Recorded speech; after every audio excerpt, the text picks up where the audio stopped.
இப்ப நாம காலையிலிருந்து இரவு வரையிலும் நாம் எதையெல்லாம் எண்ணுகின்றோமோ இவை அனைத்தையும் நமது உயிர் ஓம் நமச்சிவாய ஓம் நமச்சிவாய என்று அந்த குணங்களின் இயக்கும் அணுவாக நமக்குள் உருவாக்கி விடுகின்றது. இவ்வாறு காலையிலிருந்து இரவு வரையிலும் சதா சிவமாக்கிக் கொண்டே உள்ளது நமது உயிர். நாம் காலையிலிருந்து இரவு வரையிலும் எத்தனையோ வேதனைகள், சலிப்பு, சஞ்சலம், வெறுப்பு, கோபம், குரோதம், பயம், ஆத்திரம் இதை போன்ற உணர்வுகளை நாம் நுகரப்படும் போது அவை அனைத்தையும் நமது உயிர் ஓ என்று ஜீவ அணுவாக மாற்றி இம் என்று நம் உடலாக மாற்றி விடுகின்றது. இப்ப செடி கொடிகளில் விளைந்த வித்தினை நாம் நிலத்தில் ஊண்டினால் எந்த செடியில் விளைந்ததோ அந்த வித்து அந்த செடியின் சத்தை சூரியன் கவர்ந்து வைத்துக் கொள்ளுகின்றது. ஆனால் அதே சமயத்தில் நிலத்தின் துணை கொண்டு அந்த வித்து தாய் செடியின் சத்தை நுகர்ந்து அதே செடியாக விளைந்து அதன் வித்தை உருவாக்குகின்றது. இப்ப நாம் காலையிலிருந்து இரவு வரையிலும் வேதனை, சலிப்பு, சஞ்சலம், கோபம், பயம், அவசரம், ஆத்திரம் என்ற உணர்வினை நாம் நுகர்ந்தால் எந்தெந்த மனிதனின் உடலிலிருந்து அந்த வேதனை உருவாகி வெளிவந்ததோ அதனை நாம் நுகரப்படும் போது அதே வேதனை உருவாக்கும் அணுவாக நம் உடலுக்குள் உருவாகி விடுகின்றது. இப்போ ஒரு செடியில் விளைந்த வித்து எவ்வாறு தாய் செடியின் சத்தை கவர்ந்து அது தனது வித்தை உருவாக்குகின்றதோ இனத்தை உருவாக்குகின்ற அதே போல நம் உடலுக்குள் பிறர்படும் வேதனையோ மற்றவையோ வேடிக்கை பார்த்தால் அல்லது சாபமிடுவதை பார்த்தால் ஒருவர் வேதனைப்படுவதை உற்று பார்த்தால் உணர்வை நாம் நுகர்ந்து வேதனைப்படுகிறார் என்று நாம் அறிகின்றோம். ஆனாலும் அத்தகைய உணர்வுகளை நாம் நுகர்ந்து அறியச் செய்கின்றது. அவை நம் இரத்தங்களில் கலந்து அதே எந்த உடலில் இது உருவானதோ அதே அணுவின் தன்மை நமக்குள் உருவாக்கப்படும் போது அதுக்கு இறை தேவை. எந்த மனித உடலிலிருந்து அந்த வெளியே வந்ததோ அது காற்றில் உண்டு. அப்ப நம் உடலுக்குள் இருந்து அந்த உணர்ச்சிகளை உந்தப்படும் போது அதே உணர்வை நாம் நுகர்வோம் என்றால் நமக்குள்ளும் இதே போல வேதனைப்படுவதும் வெறுப்படைவதும் சங்கடப்படுவதும் போன்ற நமக்குள் அந்த உணர்ச்சிகளை தூண்டும். இவ்வாறு நமக்குள் வருவதிலிருந்து நாம் மீள்வதற்குத்தான் இப்ப சற்று முன் உங்களுக்குள் நாம் மகிழ்ச்சிகளின் அருசக்தியை நாம் பெற வேண்டும் என்று எண்ணி ஏங்க செய்து இந்த உணர்வினை பதிவாக்கி கொண்டால் துருவ நட்சத்திரமும் இப்புவியில் அந்த துருவ மகிழ்ச்சி அல்லது அகசியராக இருக்கும்போது தீமைகளை வென்று வானை நோக்கி உணர்வினை நுகர்ந்து நஞ்சினை வென்று உணர்வினை ஒளியாக மாற்றி இன்று துருவ நட்சத்திரமாக இருக்கின்றனர். அதனின்று வருவரை சூரியன் காந்த புலன் அறிவு கவர்ந்து பிரபஞ்சத்தில் பரவச் செய்து நமது பூமி துருவப்பகுதியில் கவர்ந்து நம்ம பூமிக்குள் கொண்டு வருகின்றது. அதனை நீங்கள் பெறுவதற்கு தான் நினைவுகூர்ந்து உங்களில் பதிவாக்கி நினைவுகொண்டு அந்த துருவ நட்சத்திரத்தின் பேரருளையும் பேரொழியும் பெற்றால் நாம் கேட்டுணர்ந்த பார்த்துணர்ந்த தீமைகள் அணுக்களை நமக்குள் வளராது தடுக்க உதவும். அந்த துருவ நட்சத்திரத்தின் வலுவான உணர்வுகளை நமக்குள் அந்த அணுக்களை பெருக்கவே நாம் இப்போது தியானம் இருக்கின்றோம். உதாரணமாக இன்று கல்யாணராமன் அவர் வாழ்ந்த காலத்தில் எத்தனையோ வகையான நிலைகள் வாழ்ந்தவர் வளர்ந்தவர். பிறருடைய நிலைகளை உற்று பார்த்து அதனால் ஆஸ்மா போன்ற நோய்களும் அவர் கடும் வேதனைப்பட்டும் அடிக்கடி பயந்து வாழ்வதும் சந்தர்ப்பம் அவருக்குள் எந்த நிலை இல்லை என்றாலும் அவர் பயந்து வாழ்ந்தவர். ஆக பயந்தே வாழும் தன்மை வருவதற்குரிய காரணம் அவர் உடலில் உள்ள அந்த பயத்தால் ஏற்படுத்தப்பட்ட அந்த அணுக்கள் எந்த மனித உடலிருந்து பயத்தின் உணர்வு நுகர்ந்து அந்த அணு ஆயிடுச்சோ அதை உணர்வு நாம் நுகரப்படும் போது நாம் உயிரிழப்பட்ட பின் நம்மளை அறியாமலே பயத்தின் உணர்ச்சிகளை ஊட்டும். இதே போல அவர் உடலில் பயந்த சுபாவம் கொண்டு அவருடைய வாழ்க்கையை பயந்த நிலைகள் தான் வாழ்ந்தார். ஆனால் அவர் உடல்ல பல நோய்களையும் உருவாக காரணமும் ஆகிவிட்டது. பயந்தவிட்டால் மற்றவருடைய நிலைகள் வேதனைப்படுவதோ கோபப்படுவதோ இதை மாதிரி கேட்டால் அந்த உணர்வுகள் இவர் உடலுக்குள் புகுந்து இவருடைய நல்ல குணங்களை செயலற்றதாக மாற்றிவிடுகின்றது. இப்படி அவர் வாழ்ந்தாலும் என்னை சந்தித்து 20 வருடங்கள் என்னை 15 வருடங்களுக்கு மேலே இருக்கு. அவர் ஏதோ வெளியில் வந்து தெரியும் பார்த்தா யாரோ வர்றாங்க போகிறாங்க, என்ன என்னமோ பண்ணுறாங்க, ஆஃபீஸுக்கு போனால் என்னமோ பண்ணுவாங்கன்னு இப்படி எல்லாம் பயந்து கொண்டு இருந்தவர். அப்போ என்னை சந்தித்த பிற்பாடு இந்த தியானத்தை மேற்கொண்டு ஓரளவுக்கு பயநிலையை திருத்தினார். அவர் மட்டும்தான் என்னை சந்தித்தார். பின் அவர் குடும்பத்துடன் இருக்கிறதை எடுத்து சொன்னார். அந்த குழந்தைகள் எல்லாம் தியானத்தில் அமரும்படி செய்தார். தியானத்தில் அமரப்படும் போது இந்த காற்றில் எத்தகைய நிலைகள் இங்கே வளர்கின்றது என்பதனையும், அவர்களுடைய குழந்தைகளின் 3 பேர் காத்தாலும் சின்ன குழந்தை அது ஒன்றுமே தெரியாது, 5-6 வயசு, 5 வயசு அல்லது 6 வயசு, அது மற்றகைய உண்மையினுடைய நிலைகளை எடுத்துச் சொல்ல தொடங்கியது. அதே சமயத்தில் இவரும் வேதம் கற்றவர் தான். ஆனால் அந்த குழந்தை ரிக்வேதத்தை பற்றி மழமழன் வாசித்தோன்னு என்ன பேசுது என்ன தெரியல, இது பாட்டுக்கு என்னென்னமோ வேதங்களை பேசுது அப்படின்னு வந்து சொல்வார்.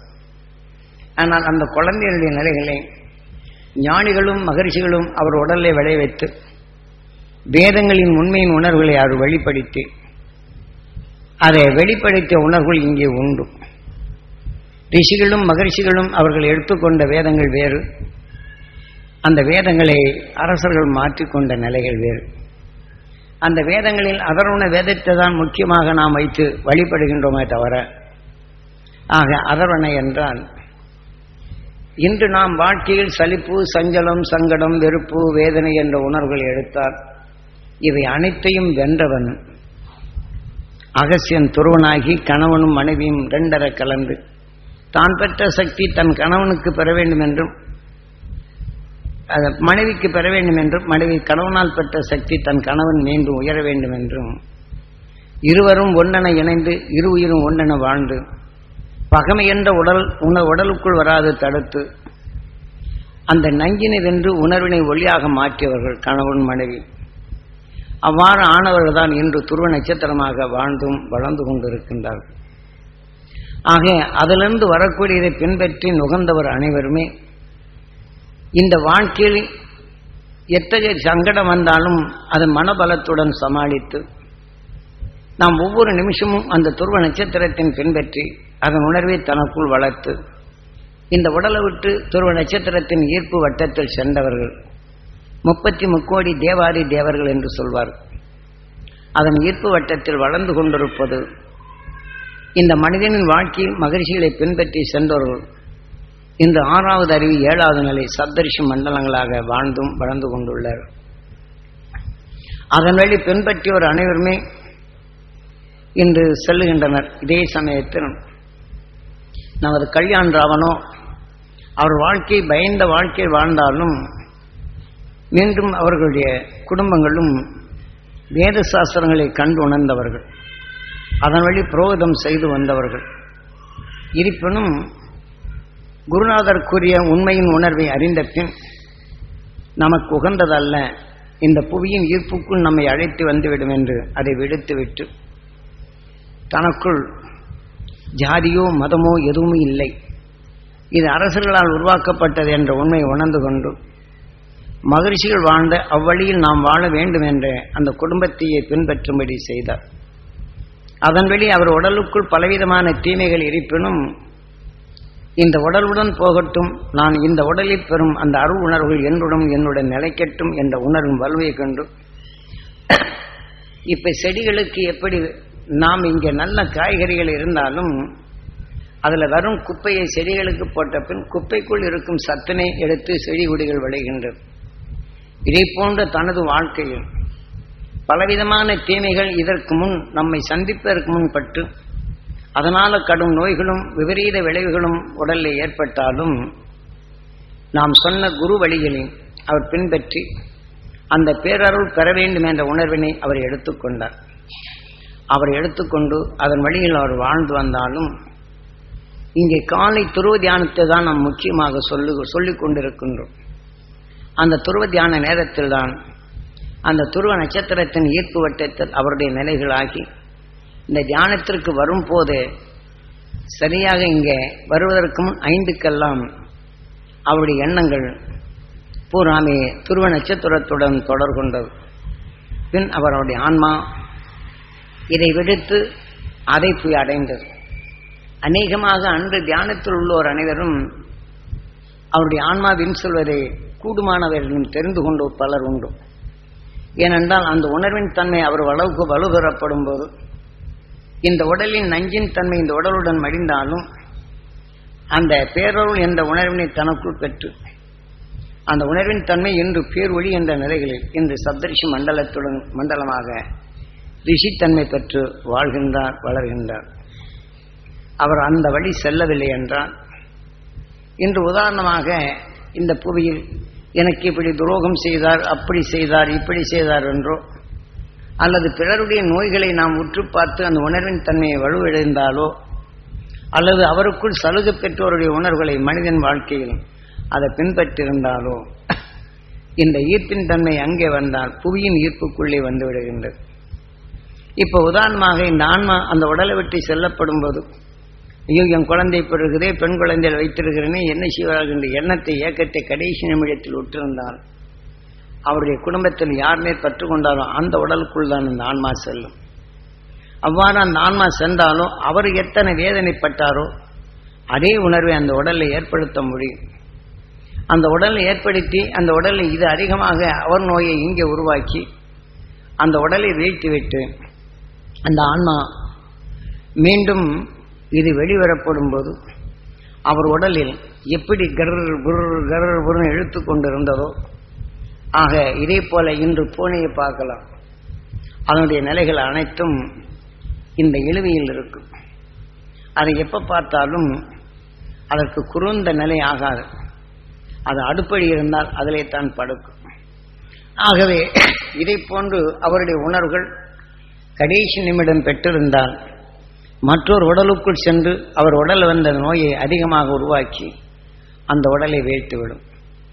அப்படி அந்த உடலை வீழ்த்தி வெளிவந்தால் இந்த பூனை எப்படி மற்றொன்றை கொண்டு புசிப்பதும் மற்றொன்றை தள்ளித்தான் பால் குடிப்பதும் போன்று அதே போல அந்த பூனையின் ரூபத்தை பெற்றுவிடும்.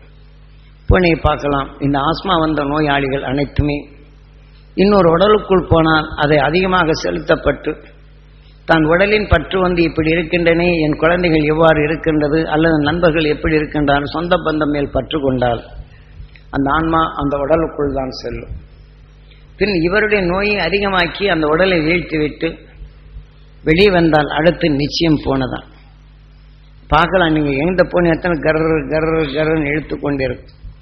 அந்த உடலின் உறுப்பின் தன்மை கொண்டு அதனின் தன்மை அங்கே வளைந்து விடும். ஆகவே இந்த பூனை மற்ற நிலைகளை விஷம் கொண்ட பாம்பினை கடித்தாலும் அதை பாதிப்பதில்லை. இவர் உடலில் இத்தகைய நிலைகள் வேதனை வேதனை வேதனை என்ற உணர்வுகள் வளர்த்து கொண்டால் அவர் யார் மீது பற்று கொள்ளுகின்றாரோ அந்த உடலுக்குள் சென்று இவர் உடலில் விளைந்ததெல்லாம் அங்கே உருவாக்கி விடுகின்றது. அவர்கள் இவர் மேல் பற்றும் பாசம் கொண்டால் அது பலவீனமானது. ஆனால் இவர் உடலின் நோயின் தன்மை மிக கடினமானது. இவரின் உணர்வை அவர்கள் நுகர்ந்தார் என்றால் அந்த சாந்தமான குணமும் அது வீழ்ந்து விடுகின்றது. ஆனால் அதே சமயத்தில் அப்போ இது அதர்வன என்று ஆகிவிடுகின்றது. ஆக இவர் உடலிருந்து வரக்கூடிய மனமும் சாம இசை இவர் எப்படி வேதனைப்படுகின்றாரோ அவரை பற்றுள்ளோர் கேட்டு உணர்ந்தால் அந்த சாந்தமான குணங்கள் அடங்கிவிட்டால் இவருடைய உணர்வுகள் அங்கு இயக்கப்படும். அவரும் வேதனைப்பட்டு அந்த எண்ணத்தை எண்ணத் தொடங்கி விடுவார். அப்படி வேதனை உணர்வு அவர் உணர்வை தனக்குள் எடுத்துக்கொண்டால் அவரின் உணர்வு இவர் உடலை விளைய இவரும் வேதனைப்படத் தொடங்கி விடுகின்றார். ஆனால் அவர் இறந்தால் அவருடைய உணர்வுகள் அதர்வன அந்த வலுவின் தன்மை இந்த உடலுக்குள் வந்து மீண்டும் அதனுடைய வலு கொண்டு யஜூர் இந்த விஷத்தின் தன்மை இங்கே வந்து அந்த விஷத்தை உருவாக்கும் அணுவாக மாற்றி இதே மனம் கொண்டு வெளிவந்த பின் பரிணாம வளர்ச்சியில் பூனை எப்படி அந்த விஷத்தை உணவாக உட்கொள்வதும் அந்த சுவாசத்தின் நிலையில் இறைச்சல் வருவதும் எப்படி இருந்ததோ இந்த ஆஸ்மா நோய் உள்ளவருக்கெல்லாம் இந்த நிலை உண்டு. இதே போல உடலை விட்டு சென்ற பின் பூனையின் நிலையை இது பெறும். ஆக மனிதன் அல்லாத பிறவாகின்றது. யார் மேல பற்று கொண்டதோ அந்த உடலுக்குள் வந்துவிட்டால் இவர்களும் அதே மாதிரி இந்த உடலை மடிந்த பின் இந்த உடலை விட்டு வேறொரு மனிதன் அல்லாத உடலுக்கு சென்று விடுகின்றது. அதே சமயம் இவர்கள் தனக்குள் யார் பற்று கொண்டாரோ அந்த உடலுக்குள் சென்று விடுகின்றது. இப்படி நாம் பற்றின் தன்மை இந்த மனித வாழ்க்கையில் வரும்போது உடல் பற்று அதிகமானால் இதே போன்று நாம் மீண்டும் மீண்டும் பிறவிக்கொண்டு ஒரு உடலுக்குள் வந்து பேயாக ஆகி அவர் நோயாக்கி வீழ்த்தி விட்டு சென்றுவிடும். நாம் பண்பும் பாசம் கொண்டு அவருடைய நேசித்தாலும் அவர் உடலே விளைந்தது விஷம் கொண்டது, அது வலிமை கொண்டது. ஆகவே நம்மை ஆட்கொண்டால் நாமும் மீள முடியாத நிலைகள் அடைகின்றோம். இந்த நேரத்தில் நாம் என்ன செய்ய வேண்டும் என்பதுதான் ஞானிகள் கூறிய வழிப்படிப்படி நாம் இந்த காலை துருவ தியானங்களை எடுத்து பழகியிருந்தால், இந்த நோயாளியின் தன்மையை நாம் கேட்டறிந்திருந்தால், இந்த உடலிலே அந்த துருவ நட்சத்திரத்தின் பேரருளும் பேரொழியும் நான் பெற வேண்டும். ஏனென்றால் இந்த வேதனை நுகர்ந்து அறிந்திருந்தால் நமக்குள் நாமும் சோர்வடையும் தன்மை வரும். ஆனால் அதே சமயத்தில் நாம் அவர் எப்படி வேதனைப்பட்டாரோ அந்த உணர்வு நமக்குள் வரப்போகும்போது அவர் உடலே விளைவித்தது வளர்ந்தது. அவர் வேதனையான உணர்வுகள் வெளிப்படுத்தும் போது சாம இசை, அவர்கள் குடும்பத்தில் பற்றும் பாசம் உள்ளவர்கள் கேட்டு அல்லது பாசம் உள்ளவர் அவருடைய வார்த்தையை கேட்டால், அவர் உணர்வுகள் இவரை கேட்டால் அதர்வன இதை அடக்கி விடுகின்றது. பின் அவர்கள் வேதனைப்படுகிறார் என்ற உணர்வை வளர்த்து விட்டால் யஜூர் ஓர் வித்தாகி விடுகின்றது. அப்ப எதன் உணர்வு எதன் உடலில் வித்தானதோ அதன் வழிப்படி இந்த வித்துக்கு சத்து வேண்டும் ஆதாரம். அந்த நோய்வாய்ப்பட்டவர் இறந்தால் தன் வேதனை உணர்வு எவர் உடல் அதிகமாக இருக்குதோ அவர் உடலுக்குள் வந்து விடுகின்றது. அந்த உடலுக்குள் அந்த ஆன்மா வந்து விட்டால் அவர் நோயின் உணர்வுகள் அவர் வாழ்க்கையில் வந்த வெறுப்பு அத்தனையுமே அங்கே உருவாக்கி விடுகின்றது. அப்படி உருவாக்கக்கூடிய நிலைகள் நாம் தடைப்படுத்த வேண்டும் என்றால் இந்த துருவ தியானத்தில் கற்றுணர்ந்தவர்கள் நோய்ப்பட்டதை நாம் கேட்டாலும் அவர் வேதனைப்பட்டதை கேட்டுணர்ந்தாலும் பார்த்தாலும் ஈஸ்வரா என்று நம் உயிரை வேண்டி நாம் அந்த துருவ நட்சத்திரத்தின் பேரருளும் பேரொழியும் நாம் பெற வேண்டும். என் இரத்த நாணங்களை கலக்க வேண்டும், என் உடல் முழுதும் படர வேண்டும், என் ஜீவான்மா பெற வேண்டும் என்று இந்த உணர்வினை வலுப்பெறச் செய்து எந்த நோயாளியை பார்த்தோமோ அந்த துருவ நட்சத்திரத்தின் பேரருளும் பேரொழியும் அவர் பெற வேண்டும். அவர் இந்த நோயிலிருந்து விடுபட வேண்டும். அவர் உணர்வு அனைத்தும் மகிழ்ச்சி நல்வட்டத்தில் பெற வேண்டும் என்று நாம் அவர் உணர்வு நமக்குள் வராதபடி தடுத்து அவருக்கு இந்த நிலை சொல்லி நீ துருவ நட்சத்திரத்தை எண்ணு என்று நினைப்படுத்து, அதை பெறும் நீ உடல் நலம் பெறும் என்று இவ்வாறு நாம் சொன்னோம் என்றால் அவருக்கும் நம் பற்றில்லாத தடுக்கின்றோம். பேரொருள் என்ற உணர்வை அவருக்குள் ஊட்டுகின்றோம். அவர் நினைப்படுத்தும் போது மறந்த எண்ணி அவருடைய எண்ணம் அங்கே செல்லு, அதன் வெளி அவர் அங்கே செல்ல உதவும். இது ஞானிகள் காட்டிய அறுபடியில் அங்கே செல்லலாம். இல்லை என்றால் நாம் புவியின் ஈர்ப்புக்குள் வந்து இன்று மனிதனாக இருக்கின்றோம், நாளை மனிதன் அல்லாத எந்த வேதனை எடுத்தோமோ அதற்கு தக்க உடலை அழைத்து சென்றுவிடும். இதை போன்ற நிலைகள் எல்லாம் இருந்து நாம் விடுபடுதல் வேண்டும். இரண்டாவது, மதங்கள் என்ற நிலையில் வரப்படும்போது குலங்கள் என்ற நிலையிலும் அதுக்குள் அனுசாரம் ஆச்சாரம் என்ற நிலையில் இன்று வாழ்ந்து வளர்கின்றோம். இன்று உதாரணமாக எடுத்துக்கொண்டால் மனைவியும் வாழ்ந்து வந்தாலும் அவர் உடலை விட்டு பிரிந்து சென்று விட்டால், கணவனை போய்விட்டால் உனக்கு மாங்கல்யம் எதற்கு என்று கலட்டி விடும்படி சொல்லுகின்றனர். ஆகவே அவர் வாழ்ந்த காலத்தில் அவருடைய உணர்வுகள் அனைத்தும் இவர் உடலிலே உண்டு. மாங்கல்யத்தை கலந்தால் கணவன் இழந்தவர் என்றுதான் அடுத்தவர்கள் எண்ணுகிறாரே தவிர ஆக அவரை பரிதாபப்படும் நிலை இங்கு இல்லை. ஆகவே இதை போல அவர் கணவன் இறந்த பின் அந்த மாங்கல்யத்தை கழட்டவே கூடாது. அவர் என்னுடன் வாழ்கின்றான், என்னுடனே இருக்கின்றான், அவர் உணர்வுகள் என்னுடன் வலுப்பெற்றுள்ளது என்று தான் எண்ணி எப்போதுமே அந்த துருவ நட்சத்திரத்தின் பேரருளும் பேரொழியும் நாம் முதல்ல அந்த உடலை விட்டு சென்ற பின் நாம் அந்த துருவ நட்சத்திரத்தின் பேரருளும் பேரொழியும் நான் பெற வேண்டும், என் உடல் முழுதும் படர வேண்டும் என்று வலு கூட்டி கொண்டு அவர் உணர்வு நமக்குள் இருப்பதனால் அந்த துருவ நட்சத்திரத்தின் பேரருள் பெற்ற வலுவின் துணை கொண்டு நாம் அந்த சூட்சும சரீரத்தை நாம் அங்கே அனுப்பிவிட்டால் இவர்கள் உடல் இந்த உடல்பட்ட நோய்களை கரைத்தது. ஆகவே அங்கு அனுப்பிவிட்டால் நோயின் தன்மை கரைந்து விடுகின்றது. அந்த நோயின் தன்மை கரைந்து விட்டால் இந்த துருவ நட்சத்திரம் பிரமண்டலங்களை எடுக்கும் இந்த சக்தியினை அது கவர்ந்து இன்னைக்கு சப்தரிஷி மண்டலங்களாக வாழ்கின்றார். ஆனால் அவருடைய மனைவியோ இங்கே இருக்கப்படும் போது இந்த காலையில் எப்போதுமே அவர் ஆன்மா அந்த சப்தரிஷி மண்டலத்திலும் கலந்து அந்த உடல் பெறும் உணர்வுகள் கரைந்து அவர் பெருவீடு பெருநிலை என்ற நிலை அடைந்து அழியா ஒளி சரீரம் பெற்று அவர் பேரின்ப பெருவாழ்வு வாழும் அந்த சப்தரிஷி மண்டலத்திலும் வாழ்ந்திடவும் அந்த பேரொளி என்ற நிலை அடைந்த பின் எங்கள் குடும்பத்தில் அறியாது சேர்ந்த இருளை நீக்கி எங்கள் மெய்வழி அழைத்துச் செல்லும் அருள் உணர்வு எங்களிலே பட்டு எங்கள் அறியாது சேர்ந்த சாவ வினைகளோ தீய வினைகளோ வராது எங்களை காத்தருள வேண்டும் என்றும் அந்த மனைவி எண்ண வேண்டும். ஆக அவ்வாறு நாம் எண்ணினோம் என்றால் இன்று அவருடைய வாழ்க்கையில் நாம் ஒவ்வொரு நிமிஷமும் அவர் பட்ட துயரத்தை மனைவி எடுத்தே வைத்துள்ளது. அதே சமயத்தில் இந்த குடும்பத்தில் உள்ள குழந்தைகளும் அவர் பின்பற்றி வரும் நிலைகளும் இது பதிவாகி உள்ளது. ஆகவே இது அவருக்குள் நுகர்ந்த உணர்வுகள் அணுவாகவும் உள்ளது. ஆக அதன் வழியில் அது அவர் உடலில் விளைந்த உணர்வை சூரியன் கவர்ந்து வைத்துள்ளது. ஆனால் மீண்டும் அவருடைய நினைவுகளை நாம் இதை எடுத்துக்கொண்டால் அந்த உணர்வுகள் நமக்குள் வந்து நினைப்படுத்தி அவர் உடலில் விளைந்த நோய்க்கு காரணம் எதுவோ அதெல்லாம் நமக்குள் அந்த நோயை உருவாக்கும் தன்மையும் நம்மை அறியாது சஞ்சலப்படும் நிலையும் அவருடைய நினைவை அடிக்கடி கூட்டி வேதனைப்படும் நிலையை வரும். அவ்வாறு வேதனைப்பட்டால் மீண்டும் இவருடைய உடலுக்குள் வேறொரு ஆன்மாவை தான் செல்ல முடியும். ஆனால் இவர் உடலுக்குள் அந்த மீண்டும் இந்த தீமைகள் தன்மையே வரும். அந்த தீமைகள் தன்மை வராதபடி நாம் செயல்படுத்த வேண்டும் என்றால் இதே போல காலையில் எழுந்து அந்த ஆன்மாவை அந்த சப்தரிஷி மண்டலத்துடன் இணைந்து சப்த ரிஷிகளுடன் ரிஷிகளாக இருக்க வேண்டும். அந்த பேரொளியாக மாறும் அந்த நிலையும் எங்களில் அறியாத சேர்த்த இருளை நீக்கி பேரொளியாக மாறும் அந்த அருள் சக்தி நாங்கள் பெற வேண்டும். எங்கள் குழந்தைகளுக்கு உங்கள் குடும்பத்திலும் படர வேண்டும் என்றால் அதன் உணர்வை கவர்ந்து நம் வீடு முழுதும் படரணும். அவர் பேரருள் இங்கே இருளை நீக்கும் அந்த அருள் சக்தி பெற வேண்டும் என்று எண்ணி இயங்குதல் வேண்டும். இது முறைப்படுத்தினார் அவர் உடலிலே வந்த உணர்வுகள் அங்கே சென்ற பின் அதே உணர்வை நாம் கவர்ந்து இங்கே நமக்குள் தீமைகள் வராது தடுக்கவும் முடிகின்றது. அந்த துருவ நட்சத்திரத்தின் பேரருளை நமக்குள் வளர்க்கவும் முடிகின்றது.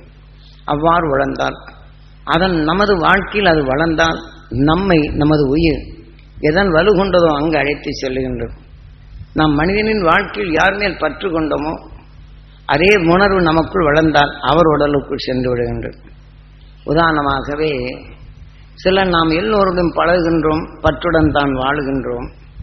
அவ்வாறு வாழ்ந்தாலும் இன்று நண்பர்களாக வாழும் காலத்தில் சந்தர்ப்ப பேதத்தால் அவர் குடும்பங்கள் பகமையாகி அவர்கள் தற்கொலை செய்து கொள்கிறார் என்று வைத்துக் கொள்ளும்.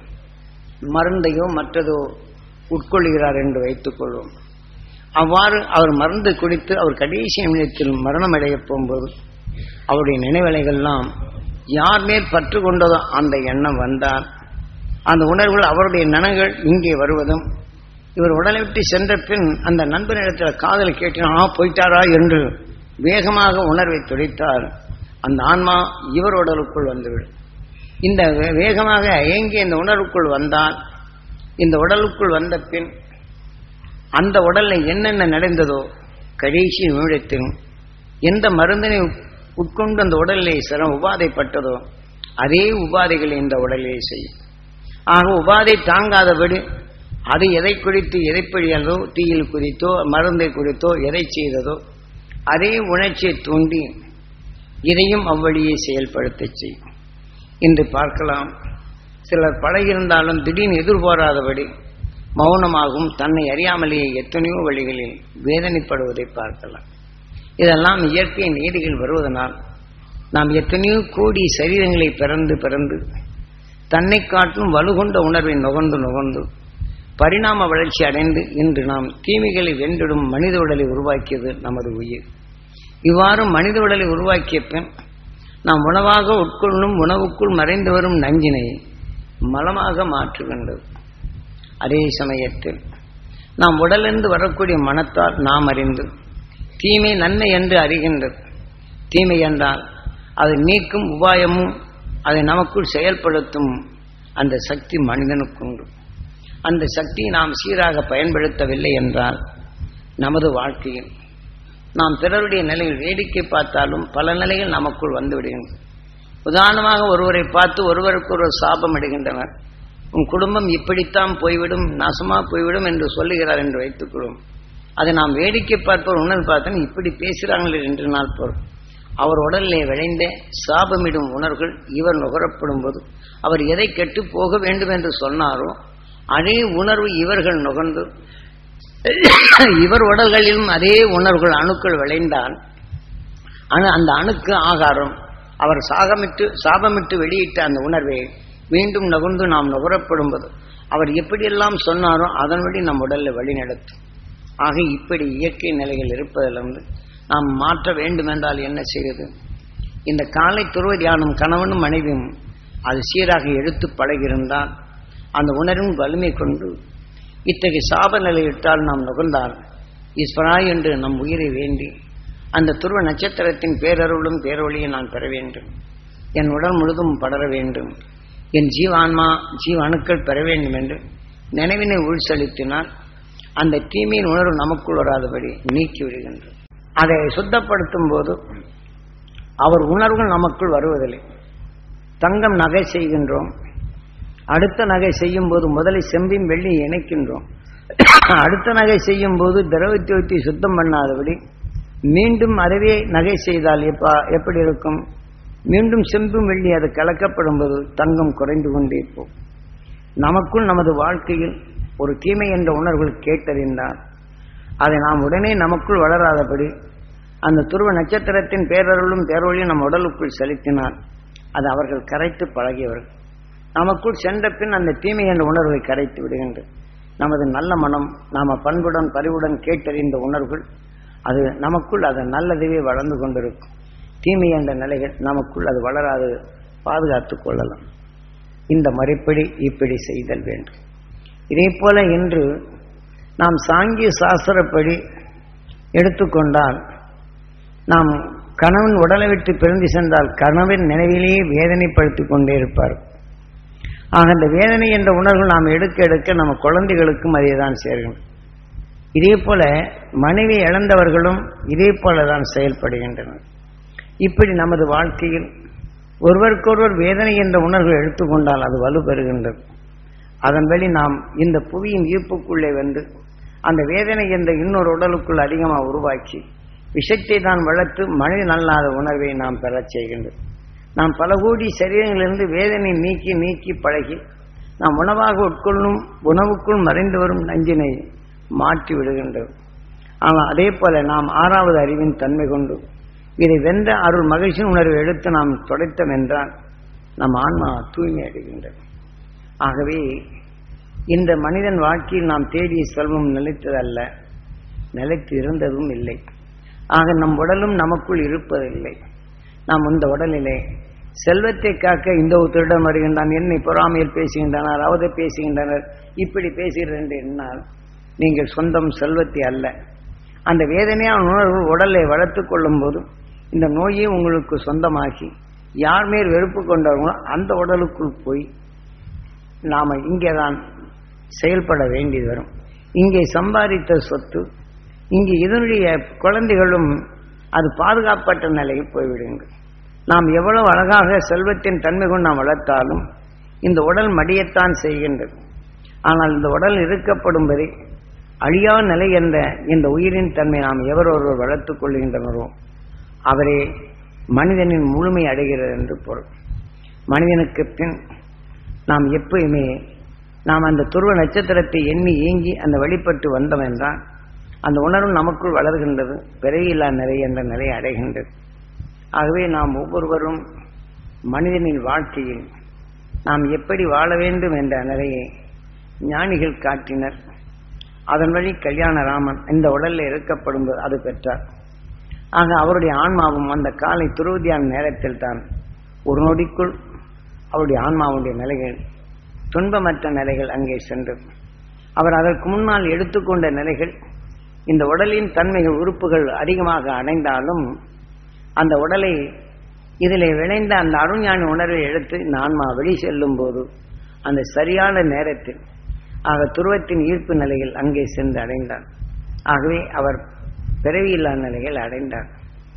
இல்லை என்றால் அவர் கடைசி நிமிடத்தில் மற்றவருடைய யார் மேலாத பற்று கொண்டால் இந்த உடலைத்தான் வரும். ஆகவே இந்த உணர்வின் தன்மை அந்த நேரத்தில் அதனுடைய குறித்த நிலைகள் வரும்போது அங்கே சென்று அடைகின்றது. ஆனால் அவர் பிறவியில்லா நிலையில் அடைந்து இன்று ஒளியும் சரீரம் பெற்ற அந்த குடும்பத்தை சார்ந்தோர் அனைவரும் இதே போல காலையில் துருவ தியானங்களை எடுத்து நாம் சப்தரிஷி மண்டலங்கள் என்றால் இவர் ரிஷியுடன் ரிஷிகள் ஆகிவிட்டார். அதன் வழியே நாம் வழிபட்டு வந்தோம் என்றால் நாம் அந்த சப்தரிஷி மண்டலங்களின் பேரருளும் பேரொழியும் துருவ நட்சத்திரத்தின் பேரருளும் பேரொழியும் என்று நாம் பொதுப்படையாக சொல்தல் வேண்டும்.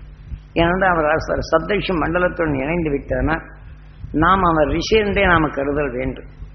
ஆகவே அந்த கருத்தில் வைத்து அவர் அருளி எங்கள் குடும்பத்தில் பரள வேண்டும். எங்கள் குடும்பத்தில் அறியாதை சேர்ந்த சாப வினைகள் நீங்க வேண்டும், தீய வினைகள் நீங்க வேண்டும், பேரருள் படர வேண்டும், பேர் ஒளி என்ற உணர்வு எங்கள் குடும்பத்தில் அனைவரும் பெற வேண்டும். ஆக நஞ்சினை வென்றிடும் ஆற்றல் பெற வேண்டும். ஆக அருள் ஞானத்தின் உணர்வு எங்கள் குடும்பத்தில் பற்றந்த நிலையில் வருதல் வேண்டும் என்று நாம் இவ்வாறு நாம் எடுத்துக்கொண்டே வந்தோம் என்றால் இந்த வாழ்க்கையில் அதை நாம் அதிகமாக சேர்க்கின்றோம். ஆகதான் இன்று உதாரணமாக நந்தீஸ்வரன் சிவனுக்கு கணக்கு பிள்ளை. நாம் சுவாசிக்கும் உணர்வு அனைத்துமே நமது உயிர் உருவாக்குகின்றது. அது அணுவாக உருவாக்கிய பின் நாம் நந்தீஸ்வரன் நமக்குள் சுவாசித்த உணர்வு உள்ளே சென்று அந்த குணத்தின் தன்மை உருவாகின்றது. அந்த குணத்தின் தன்மை உருவான பின் தன் இனத்தின் தன்மை பெருக்குகின்றது. மீண்டும் அது அடிக்கடி நான் வெறுப்படைவோரையோ கோபப்படுவோரையோ சாபமிட்டோரையோ இதே மாதிரி நோய்வாய்ப்பட்டவரை திரும்ப திரும்ப எண்ணினால் அந்த உணர்வின் தன்மை நமக்குள் வளர்ந்து அது இனத்தின் தன்மை பெருக்குகின்றது. இந்த மனிதனின் வாழ்க்கையில் எந்த குணத்தை அதிகமாக நேசித்தமோ அதன் உணர்வின் கணக்கின் பிரகாரம் வேதனை என்றால் வேதனை என்றால் பாம்பினங்கள் எத்தனையோ வகை உண்டு, அந்த இனங்களுக்கு அழைத்து செல்லும். கோபமும் வேதனைப்படுத்தி ரசிக்கும் நிலை வந்தால் அவர் வாழ்க்கையில் அந்த கணக்கின் பிரகாரம் அடுத்து புலியாகவோ நரியாகவோ நாயாகவோ வரும். ஆகவே இதை போன்று நம்மை இந்த உயிர் உணர்வுக்கொப்ப உடலை மாற்றி அதன் வழி நம்மை இயக்கி விடுகின்றது. ஆகதான் இதையெல்லாம் நமது வாழ்க்கையில் நாம் இந்த தீமைகளிலிருந்து விடுபடுவதற்காக மனிதன் என்ற வாழ்க்கையில் பண்பும் பரிவும் அன்பும் கொண்டு நாம் வாழ்ந்தோம் என்றால் பிறர்படும் துயரங்களை கேட்காமல் இருக்க முடியாது, பார்க்காமல் இருக்க முடியாது. பார்த்தோம் என்றாலும் அந்த உணர்வின் அதிர்கள் நாம் நுகர்ந்து நமக்குள் நமது வாழ்க்கையில் பிறருடைய கஷ்டங்கள் சாபமிடுதல், வேதனைப்படுதல், இதை பரிவுடன் கேட்டால் அது வலிமை அதிகமாகின்றது. அப்ப அதையெல்லாம் நாம் நுகரப்படும் போது அவர் உடலிலே விளைந்த தோஷம் நமக்குள் வந்து விளைந்து விடுகின்றன, பிரதோஷம் என்று சொல்வார். அப்ப பிரதோஷத்திற்காக நாம் போறவங்க என்ன செய்யறோம்? சிவன் ஆலயத்துக்கு முன்னாடி இருக்கும் நந்தீஸ்வரனுக்கு மாலையும் அபிஷேகம் போட்டு அதுக்கு வேண்டிய பதார்த்தத்தெல்லாம் கொடுத்து அந்த நந்தீஸ்வரன் செவியில போய் என் குடும்பத்தில் இப்படி கஷ்டமா இருக்கு, என் பிள்ளை சொன்னபடி கேட்க மாட்டேங்கிறான், நான் கொடுத்த கடன் கொடுக்க மாட்டேங்கிறாங்க, என் வீட்டில் இத்தனை நோய்கள் வந்துகிட்டு இருக்கு, நீ ஈசங்கிட்ட சொல்லி நீ எங்ககிட்ட கஷ்டத்தெல்லாம் நீ சொல்லு, அவன் பார்த்து எதவா செய்வான். இப்படிங்கிற நிலையில தான் நாம் அபிஷேகங்களை ஆராதனை செய்து கோயில்களுக்கு போறோம். இதுகளெல்லாம் எவ்வாறு இருக்க வேண்டும்? நாம் சுவாசித்த உணர்வுகள் அனைத்தும் நமக்குள் தோஷமாக விளைந்து நாம் நல்ல பண்புடன் தான் பார்த்தோம் கேட்டோம், ஆனால் அந்த தோஷங்கள் நமக்குள் விளைந்து விட்டது. அதை நாம் நீக்க வேண்டும் அல்லவா? அதுதான் பிரதோஷங்களை நீக்குவதற்காக இதையெல்லாம் நீக்கியவன் அகசியன் துருவனாகி துருவ நட்சத்திரமானவன். ஆனால் அவர் கணவன் மனைவியும் பெற்று இன்னைக்கு துருவ நட்சத்திரத்தின் ஒளியாக இருப்பவர். அதுல 4 இந்த சூரியன் அந்த சத்தை கவர்ந்து பிரபஞ்சத்தில் பரவ செய்து நமது பூமியை துருவ பகுதியை இழுத்து நம் பூமிக்குள் கொண்டு வருகின்றது. அப்போது கொண்டு வரப்போகும்போது நாம் அந்த 4 6க்கும் அந்த துருவ நட்சத்திரத்தின் பேரருளும் பேரொழியும் நான் பெற வேண்டும், என் உடல் முழுதும் படர வேண்டும், என் உடல் உள்ள ஜீவான்மா ஜீவனுக்கள் பெற வேண்டும் என்று பலமுறை சொல்லி நான் எனது வாழ்க்கையில் யார் யாரையெல்லாம் பார்த்தனோ அவருடைய கஷ்டங்களையும் துன்பங்களையும் துயரங்களையும் கேட்டு விழுந்தோனோ அவர்கள் குடும்பம் எல்லாம் அந்த துருவ மகிழ்ச்சியின் அசக்தி படர்ந்து அவர்கள் குடும்பத்தில் உள்ள அவர்கள் அறியாமல் சேர்ந்த தோஷங்கள் நீங்க வேண்டும், நாம் பார்த்தவங்களுடைய அந்த உணர்வுடைய தோஷங்கள் நீங்க வேண்டும், மகிழ்ச்சியின் அசக்தி படர வேண்டும், அவருடைய குடும்பங்களில் அனைத்தும் படர்ந்து அவங்க குடும்பங்கள் நலமாக இருக்க வேண்டும் என்று நாம் சொன்னோம் என்றால் அப்போ என்ன ஆகின்றது? நாம் கேட்டோம், அவர் மேலே நமக்குள் வராதபடி நாம் அந்த எண்ணும் போது அவருடைய தோஷ உணர்வு நமக்குள் உண்டு. அப்ப அவர்கள்லாம் நலமாக வேண்டும் என்று எண்ணும் போது நமக்குள் அந்த தோஷங்களை நீக்கி அந்த பேரொளி என்ற உணர்வு நம் உடலுக்குள் சேருகின்றது. அப்ப நமக்குள் பிறருடைய தோஷங்களை துடைக்கும் சந்தர்ப்பத்தை உருவாக்குகின்றன. காரணம், அன்று நாம் பகைமை உணர்வை மறந்து அதே சமயத்தில் மகிழ்ச்சியான உணர்வுகளை உணவாக்குவதற்கு நாம் பிரதோஷத்தை முடித்தப்பின் நாம் சுவைமிக்க உணவை உண வேண்டும். மகிழ்ச்சி என்ற உணர்வை தோற்றுவித்து எல்லோரும் இதை போல மகிழ்ந்து வாழ வேண்டும், அவர்கள் வாழ்க்கை சுவையும் மகிழ்ச்சியும் பெற வேண்டும் என்று அந்த விரதம் இடும்போது இப்படி எண்ணுதல் வேண்டும். இப்படி யாராவது என்றாங்களான்னா இல்லை. ஆக இதை பிரதோஷத்தில் காதலில் போய் காசை கொண்டு செலவழிச்சு எதுங்க எத்தனை மணிக்கு? சாயங்காலம் 4லிருந்து 6க்குள்ள செய்யும். இங்கே ஞானிகள் காட்டியது 4லிருந்து 6க்குள். நாம் இதை எண்ணம்னா 6 மணிக்கெல்லாம் சூரிய உதயம், அது இழுக்கும் சக்தி வருது பூமியிலிருந்து. நாம இந்த மாதிரி தீமைகளை நீக்க வேண்டும் என்று எண்ணிதான் நம்ம இழுக்கும் சக்தி குறையுது. நம்ம ஆன்மா முன்னாடி இருப்பதை அந்த சூரியன் நாம் இழுக்க தவறினால் அது இழுத்துட்டு போயிடும். அப்ப இழுத்துட்டு போன சூரியன் தனது அருகிலே கொண்டு போனால் அதுக்குள் அருகிலே போகும்போது நெருப்பாக மாறுகின்றது, விஷத்தை கருக்கி நீக்கி விடுகின்றது. இப்படித்தான் தோஷங்களை நீக்கும்படி சொன்னார்களே தவிர இவர்கள் சிவன் நந்தீஸ்வரன் காதல போய் உனக்கு இந்தாப்பா நான் லட்டு ஜிலேபி எல்லாம் கொடுக்குறேன், வாழைப்பழத்தை கொடுத்துருக்குறேன், ஆப்பிள் பழத்தை கொடுத்துருக்குறேன், ஆக என் கஷ்டத்தெல்லாம் நீ போய் சொல்லப்பா அப்படின்னு நந்தீஸ்வரன். நாம் எதை சுவாசிக்கிறோமோ நமக்குள் உருவாகுது. அப்ப நாம் எதை சுவாசிக்க வேண்டும்? அந்த பேரொருள் பெற்ற அந்த உணர்வின் தன்மை நுகர்ந்தான் நமக்குள் அது உருவாகி நமக்குள் பிறருடைய தீமைகளை நீக்கணும், தோஷங்களை வராது தடுக்க இது வரும். இப்படி நாம பழக்கப்படுத்துறது சொன்னால் காசு கொடுத்து விட்டு ஒரு விடிய முடிச்சுக்கிட்டு இருக்கிறது பிரதோஷம். இதே மாதிரி சிவன் ராத்திரி அன்னைக்கு இதே மாதிரி விழித்திருப்பது. ஆனால் நாம் வரம்பு மீறி தவறுகளை தான் செய்கின்றமே தவிர தவறும் நீக்கும் மார்க்கங்களை காட்டினாலும் யாரும் இதை செயல்படுத்தவில்லை. ஆகவே ஞானிகள் காட்டிய அறுவழியில் இன்று எவரும் இன்று உடலை விட்டு பிறந்து சென்றால் அவருடைய உணர்வு நமக்குள் உண்டு. அந்த உணர்வின் வலிமை கொண்டு நாம் அந்த துருவ நட்சத்திரத்தின் பேரருள் பெற வேண்டும், அந்த அருள் வட்டத்தில் வாழ வேண்டும், இந்த உடல் பெற்ற அந்த நெஞ்செல்லாம் கரைந்து பிறவிலா நிலைகள் அடைய வேண்டும் என்ற உணர்வினை எவர் செய்கின்றனரோ அவர் அங்கே வின் செலுத்த முடியும். அதே சமயத்தில் அவர் உடலில் விளைந்த உணர்வுகள் நமக்குள் விளையாமல் தடுக்கும். நாம் தினம் காலையில் இதே போல செய்தால் அவர் ரிஷி என்ற தன்மை அடைந்து விடுகின்றது. நம் உடலில் இங்கே இருப்பதனால் இங்கே தீமையை அகற்ற முடிகின்றது. அதே எண்ணத்தில் காலையிலிருந்து செய்தால் முதல்ல கணவன் போனாலும் இதே மாதிரி செய்தால் மனைவி இந்த உடலை விட்டு செல்லும் போது தன் கணவனுடன் இணைந்து விடுகின்றது. முதல்ல மனைவியினுடைய நிலை இத்தகைய ஆன்மா போய்விட்டால் கணவனுடைய ஆன்மா அங்கே சேர்ந்து இரு உயிரும் ஒன்றென ஆனால்தான் அந்த உணர்வின் தன்மை அங்கே உருவாக்குகின்றது. தனித்த நிலைகள் சென்றால் அது வளர்ச்சி என்ற நிலை அல்லாது போகின்றது. இந்த உடலின் தன்மை வரப்படும் போது இந்த வாழ்க்கையும் அந்த துருவ நட்சத்திரத்தின் பேரருளும் பேரொழியும் நான் பெற வேண்டும், என் ரத்த நாணங்களே கலக்க வேண்டும், என் ஜீவான்மா ஜீவணுக்கள் பெற வேண்டும் என்று ஏங்கிவிட்டு தன் கணவர் உடல் முழுதும் இதே மாதிரி படர வேண்டும், அவர் ஜீவான்மா ஜீவணுக்கள் பெற வேண்டும் என்று மனைவி கணவனை என்ன செய்வதும் கணவன் இதே போல மனைவிக்கு கிடைக்க வேண்டும் என்றும் இருமணமும் ஒன்றனை இணைந்து வசிஷ்டரும் மருந்தை போல வாழும் அந்த சக்தி நாங்கள் வர வேண்டும். வசிஷ்டரன் தான் இப்ப நீங்க எந்த குணத்தை நகர் கவர்ந்து விடுகின்றதோ கவர்ந்து கொண்ட சக்தி. அப்போ அந்த உங்க உடலாக ஆகப்போகும்போது அது இணைந்து அது வாழ்கின்றது என்று பொருள். இப்போ நாம் வேதனைப்படுவர் நுகர்ந்தால் வசிஷ்டர் நமக்குள் அந்த உருவாக்கிய நிலை. ஆக அந்த சக்தி நம்முடன் இணைந்து வேதனை என்ற உணர்வு தான் உருவாக்கும். ஆக நாம் பேரருள் என்ற உணர்வை நாம் பெற்று நாங்கள் வசிஷ்டரும் அறிந்தது போல வாழ வேண்டும் என்று எண்ணுத வேண்டும். ஆக நலாயினி போன்று கணவன் மனைவியை மதித்து நடப்பதும் மனைவி கணவனை மதித்து நடத்தல் வேண்டும். இவ்வாறு ஒருவர் எவர் நடத்துகின்றனரோ ஆக இவ்வாறு நடந்தால் இருமனும் ஒன்றுகின்றது. சாவித்திரி என்ன செய்கின்றான்? யமனிடமிருந்து தன் கணவனை நீச்சினான். இன்னொரு பிறவிக்கு போகாதபடி இரு உயிரும் ஒன்றனை இணைந்து அவ்வாறு இணைந்தவர்கள் தான் இன்று துருவ நட்சத்திரமாக இருக்கின்றனர். ஆகவே நாம் எதை செய்ய வேண்டும்?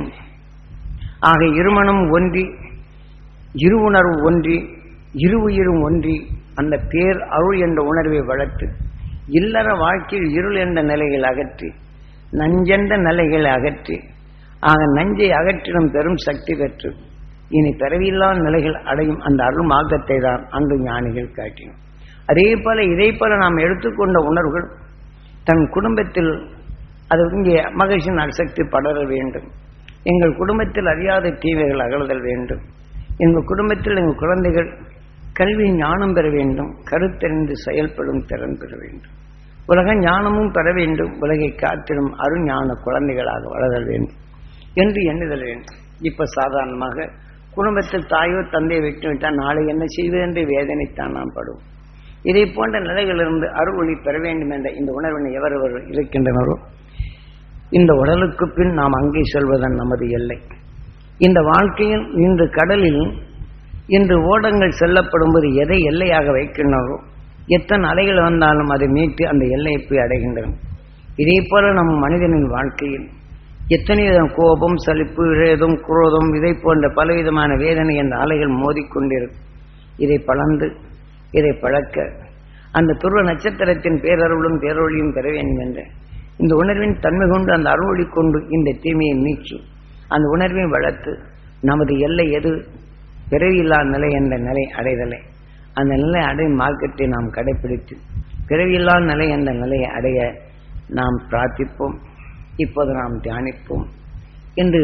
ஏனென்றால் இந்த கல்யாண ராமன் அவர் உடலை விட்டு பிறந்து சென்ற அந்த ஆன்மா அவர் எல்லோரும் நாம் கூட்டு தியானத்தில் வந்தால் அந்த சரியான நேரத்தில் அவர் ஆன்மா உடலை விட்டு பிறந்த பின் துருவ நட்சத்திரத்தின் ஈர்ப்போட்டத்தில் சென்று அந்த பிறவில்லா நிலை என்ற இந்த உடலில் பெற்ற நோய்கள் அனைத்தும் கரைத்துவிட்டு உயிரென்ற உணர்வுடன் ஒன்றி ஒளியின் சரீரமாக இன்றும் வாழ்ந்து கொண்டுள்ளார்.